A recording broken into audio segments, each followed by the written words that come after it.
Direncanakan sejak 1 Januari 2018, pengendara roda 4 dan truk angkutan barang yang melintas di Jalan Tol Palembang Indralaya Seksi 1 sepanjang 7 km akan dikenakan tarif resmi. Sejak tol Palindra diresmikan oleh Presiden RI Joko Widodo beberapa waktu lalu, Seksi 1 bisa dilalui oleh para pengendara secara gratis.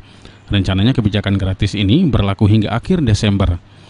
Mulai 1 Januari 2018 mulai berlaku tarif yang sudah ditandatangani oleh Menteri Pekerjaan Umum dan Perumahan Rakyat, di mana besaran tarif tol pada Jalan Tol Palembang Indralaya Seksi 1 Palembang Pemulutan. Untuk golongan 1, yakni sedan, jeep, pick up atau truk kecil dan bus, Rp6.000. Golongan 2, truk dengan 2 gandar, Rp8.500. Golongan 3, truk dengan 3 gandar, Rp11.500. Golongan 4, truk dengan 4 gandar, Rp14.500. Dan golongan 5, truk dengan 5 gandar, Rp17.500.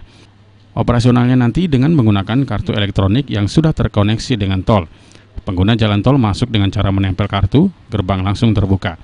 Bayarnya saat di pintu selanjutnya, misalnya Palembang Pemulutan, di gerbang Palembang membuka dan membayar di gerbang Pemulutan. Julius Lumban Gaul, PAL TV.